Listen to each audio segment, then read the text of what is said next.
ನಮಸ್ಕಾರ ಸ್ನೇಹಿತರೆ. ವಿದೇಶಾಂಗ ಮಂತ್ರಿ ಆದಂತಹ ಎಸ್ ಜೈಶಂಕರ್ ಮತ್ತು ವಿಪಕ್ಷ ನಾಯಕ ರಾಹುಲ್ ಗಾಂಧಿ ಅವರ ನಡುವೆ ಒಂದು ರೀತಿಯಾದಂತಹ ಟ್ವೀಟ್ ಯುದ್ಧವೇ ನಡೀತಾ ಇದೆ ಅಂತ ಹೇಳಬಹುದು. ನಿಮ್ಗೆ ಗೊತ್ತಿರಬಹುದು, ಎಸ್ ಜೈಶಂಕರ್ ಅವರು ಚೀನಾ ಪ್ರವಾಸದಲ್ಲಿದ್ದಾರೆ. ಆದ್ರೆ ಎಸ್ ಜೈಶಂಕರ್ ಅವರ ಈ ಚೀನಾ ಪ್ರವಾಸವನ್ನ ಟೀಕಿಸಿ ರಾಹುಲ್ ಗಾಂಧಿ ಅವರು ಒಂದು ಟ್ವೀಟ್ ಅನ್ನು ಹಾಕಿದ್ದಾರೆ. ಈ ಟ್ವೀಟ್ಗೆ ಅತ್ಯಂತ ಖಡಕ್ ಆದಂತಹ ಉತ್ತರವನ್ನ ಎಸ್ ಜೈಶಂಕರ್ ಅವರು ಕೂಡ ಕೊಟ್ಟಿದ್ದಾರೆ. ಹಾಗಾದ್ರೆ ಇವರಿಬ್ಬರ ನಡುವೆ ಯಾವ ರೀತಿಯಾದಂತಹ ಟ್ವೀಟ್ ಯುದ್ಧ ನಡೀತಾ ಇದೆ, ಯಾವ ರೀತಿಯಾಗಿ ಒಬ್ಬರ ಕಾಲನ್ನು ಒಬ್ರು ಎಳಿತಾ ಇದ್ದಾರೆ, ಇದಕ್ಕೆ ಸಂಬಂಧಪಟ್ಟಂತೆ ನಿಮ್ ಜೊತೆಗೆ ಮಾತಾಡ್ತಾ ಇದ್ದೇನೆ. ಸ್ನೇಹಿತರೆ, ನಿಮ್ಮೆಲ್ಲರೂ ಕಾಫಿ ಎತ್ತ ಡಿಜಿಟಲ್ ಚಾನಲ್ಗೆ ಸ್ವಾಗತಿಸ್ತಾ ಇದ್ದೇನೆ. ಸ್ನೇಹಿತರೆ, ವಿದೇಶಾಂಗ ಮಂತ್ರಿ ಆದಂತಹ ಎಸ್ ಜೈಶಂಕರ್ ಅವರಿಗೆ ಚೀನಾ ಪ್ರವಾಸದಲ್ಲಿದ್ದಾರೆ. ಈ ಚೀನಾ ಪ್ರವಾಸ ಕೈಗೊಳ್ಳಿಕ್ಕೆ ಮುಖ್ಯ ಕಾರಣ ಏನು ಅಂತ ಹೇಳಿದ್ರೆ, ಅಲ್ಲಿ ನಡೀತಿರುವಂತಹ ಶಾಂಘೈ ಕೋಆಪರೇಷನ್ ಆರ್ಗನೈಸೇಷನ್ ನ ಫಾರಿನ್ ಮಿನಿಸ್ಟರ್ಸ್ ಮೀಟಿಂಗ್, ಈ ಮೀಟಿಂಗ್ ನ ಅಟೆಂಡ್ ಮಾಡ್ಲಿಕ್ಕಾಗಿ ಈಗ ಜೈಶಂಕರ್ ಅವರು ಚೀನಾದಲ್ಲಿದ್ದಾರೆ.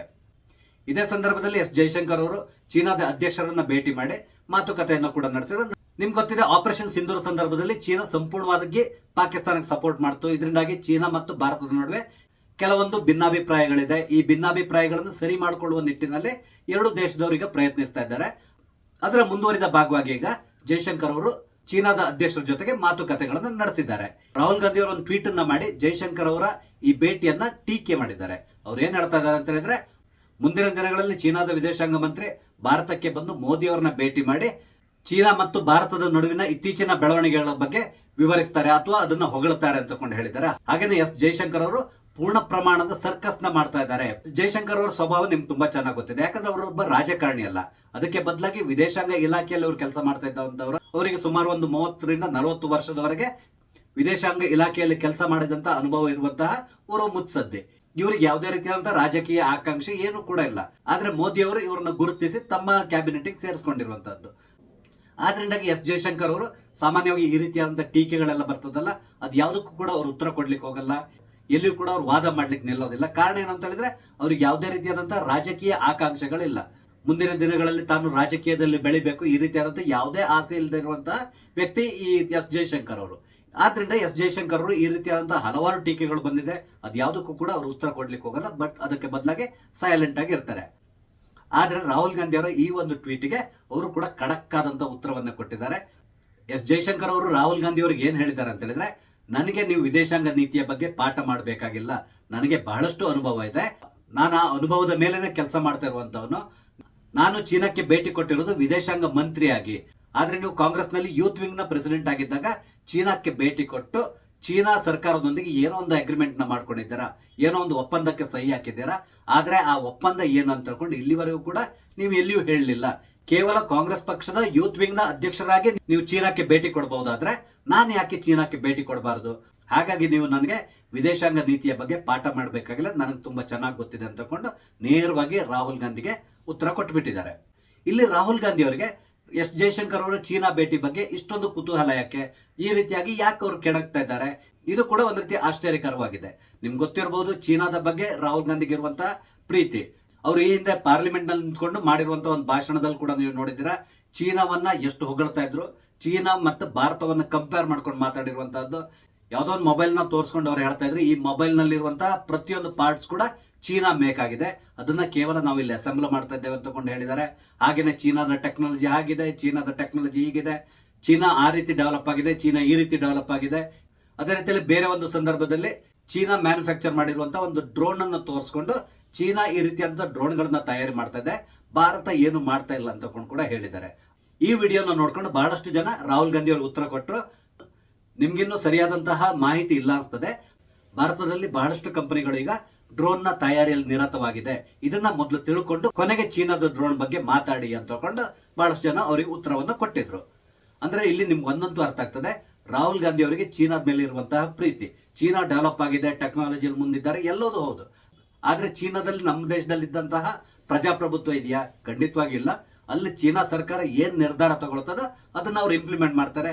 ಯಾರು ಕೂಡ ಪ್ರತಿಭಟನೆ ಮಾಡ್ಲಿಕ್ಕೆಲ್ಲ ಏನು ಇಲ್ಲ. ಇವತ್ತೊಂದು ಮನೆಯನ್ನ ನೋಡ್ಕೊಂಡು ನೀನ್ ನಾಳೆ ಖಾಲಿ ಮಾಡ್ಬೇಕಪ್ಪ ಅಂತ ಹೇಳಿದ್ರೆ ಆತ ಖಾಲಿ ಮಾಡ್ಕೊಂಡು ಹೋಗ್ಬೇಕೆ ಹೊರತು ಅದನ್ನ ಪ್ರಶ್ನೆ ಮಾಡುವಂತ ಹಕ್ಕು ಅವನಿಗೆ ಇಲ್ಲ. ಆದ್ರೆ ಭಾರತ ಆ ರೀತಿ ಅಲ್ಲ, ಪ್ರಜಾಪ್ರಭುತ್ವ ರಾಷ್ಟ್ರ, ಪ್ರತಿಯೊಂದು ಕೂಡ ಪಾರದರ್ಶಕವಾಗಿರ್ತದೆ. ಯಾವುದೇ ಯೋಜನೆ ಬರೋದಾಗ್ಲಿ ಅದಕ್ಕೆ ಸಂಬಂಧಪಟ್ಟಂತೆ ಬಹಳಷ್ಟು ಚರ್ಚೆಗಳು ನಡೀತದೆ, ಎಲ್ಲವೂ ನಡೀತದೆ. ಇಲ್ಲಿ ಪ್ರತಿಭಟನೆಗಳು ಕೂಡ ಮಾಡ್ತಾರೆ. ಸರ್ಕಾರ ಆ ಪ್ರತಿಭಟನೆಗಳಿಗೆ ಬೆಲೆಯನ್ನು ಕೂಡ ಕೊಡ್ತದೆ. ಆದ್ರೆ ಚೀನಾದಲ್ಲಿ ಇರುವಂತಹ ಪರಿಸ್ಥಿತಿ ಎಂಟೈರ್ ಆಗಿ ಡಿಫ್ರೆಂಟ್ ಆಗಿದೆ. ಚೀನಾ ಡೆವಲಪ್ ಆಗಿರ್ಬೋದು, ಆದ್ರೆ ಯಾವುದೇ ಕಾರಣಕ್ಕೆ ಚೀನಾ ಮತ್ತು ಭಾರತವನ್ನ ಕಂಪೇರ್ ಮಾಡೋದು ತಪ್ಪು ಅನಿಸ್ತದೆ. ಕಾರಣ ಏನು ಅಂತ ಹೇಳಿದ್ರೆ ಅಲ್ಲಿ ಯಾವುದು ಕೂಡ ಪಾರದರ್ಶಕವಾಗಿಲ್ಲ. ಅಲ್ಲಿಯ ಸರ್ಕಾರ ಏನು ಹೇಳ್ತದೋ ಅದನ್ನ ಎಲ್ಲರೂ ಒಪ್ಪಬೇಕು, ಎಲ್ಲರೂ ಕೂಡ ಅದನ್ನ ನಂಬಬೇಕು. ಆ ರೀತಿಯಾದಂಥ ಪರಿಸ್ಥಿತಿ ಇದೆ. ಅದನ್ನ ಪ್ರಶ್ನೆ ಮಾಡುವಂತಹ ಹಕ್ಕು ಅಲ್ಲಿಯ ಜನರಿಗೂ ಇಲ್ಲ. ಅದೇ ರೀತಿಯಲ್ಲಿ ಬೇರೆ ದೇಶದವರಿಗೂ ಕೂಡ ಅಲ್ಲಿ ಏನ್ ನಡೀತಾ ಇದೆ ಅನ್ನೋದು ಗೊತ್ತಾಗೋದಿಲ್ಲ. ಇದನ್ನ ಕೂಡ ರಾಹುಲ್ ಗಾಂಧಿ ಅವರು ಅರ್ಥ ಮಾಡ್ಕೋಬೇಕಾಗ್ತದೆ. ಇದೇ ಟ್ವೀಟ್ ನಲ್ಲಿ ರಾಹುಲ್ ಗಾಂಧಿಗೆ ಎಸ್ ಜೈಶಂಕರ್ ಇನ್ನೂ ಒಂದು ಉತ್ತರವನ್ನು ಕೊಟ್ಟಿದ್ದಾರೆ. ಅದೇನು ಅಂತ ಹೇಳಿದ್ರೆ 2014ಕ್ಕಿಂತಲೂ ಮೊದಲು ಅಂದ್ರೆ UPA ಸರ್ಕಾರ ಇದ್ದ ಸಂದರ್ಭದಲ್ಲಿ ಕಾಂಗ್ರೆಸ್ ಪಕ್ಷ ಚೀನಾದ ಜೊತೆ ಯಾವ ರೀತಿ ನಡ್ಕೊಂತ ಇತ್ತು, ಚೀನಾದ ಆಕ್ರಮಣವನ್ನ ತಲೆ ತಗ್ಗಿಸ್ಕೊಂಡು ಇವರು ಎದುರಿಸ್ತಾ ಇದ್ರು. ಯಾವುದೇ ಕಾರಣಕ್ಕೆ ಚೀನಾಕ್ಕೆ ಇವರು ಉತ್ತರವನ್ನು ಕೊಡ್ತಾ ಇರಲಿಲ್ಲ.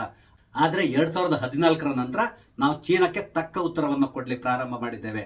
ನಿಮ್ಗೆ ಗೊತ್ತಿರಬಹುದು, ದೋಕ್ಲಾಮ್ ಮತ್ತೆ ಗಲ್ವಾನ್ ಕಡಿಮೆಯಲ್ಲಿ ನಾವು ಯಾವ ರೀತಿಯಾದಂತಹ ಉತ್ತರವನ್ನ ಚೀನಾಕ್ಕೆ ಕೊಟ್ವಿ, ಚೀನಾವನ್ನ ಯಾವ ರೀತಿ ಹಿಮ್ಮೆಟ್ಟಿಸಿದ್ವಿ, ಇದ್ರ ಬಗ್ಗೆ ಕೂಡ ನಿಮ್ಗೆ ಅರಿವಿರಬೇಕು ಅಂತ ಹೇಳ್ಕೊಂಡು ಅವರಿಗೆ ನೇರವಾಗಿ ಉತ್ತರವನ್ನು ಕೊಟ್ಟಿದ್ದಾರೆ. ಅದೇ ರೀತಿಯಲ್ಲಿ ಅಂತಾರಾಷ್ಟ್ರೀಯ ಮಟ್ಟದಲ್ಲಿ ನಾವೀಗ ಎಲ್ಲ ದೇಶಗಳಿಗೆ ಉತ್ತರ ಕೊಡುವಂತಹ ಪರಿಸ್ಥಿತಿಗೆ ಬಂದಿದ್ದೇವೆ. ಆದ್ರೆ ಈ ಹಿಂದೆ ಕಾಂಗ್ರೆಸ್ ಸರ್ಕಾರ ಇದ್ದಾಗ ಯಾವ ರೀತಿ ನಡ್ಕೊಳ್ತಾ ಇದ್ರೆ ನೀವು ಒಂದ್ ಸ್ವಲ್ಪ ಮನನ ಮಾಡಿ ಅಂತ ಹೇಳ್ಕೊಂಡು ನೇರವಾಗಿ ರಾಹುಲ್ ಗಾಂಧಿ ಅವರಿಗೆ ತಿವಿದಿದ್ದಾರೆ.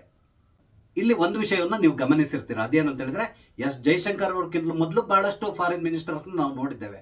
ಆದ್ರೆ ಎಸ್ ಜೈಶಂಕರ್ ತರ ಈ ಪತ್ರಕರ್ತರಿಗೆ ಉತ್ತರ ಕೊಡುವಂತಹ ವಿದೇಶಾಂಗ ಮಂತ್ರಿಯನ್ನ ನಾವು ಇಲ್ಲಿವರೆಗೂ ಕೂಡ ನೋಡಿರಲಿಲ್ಲ.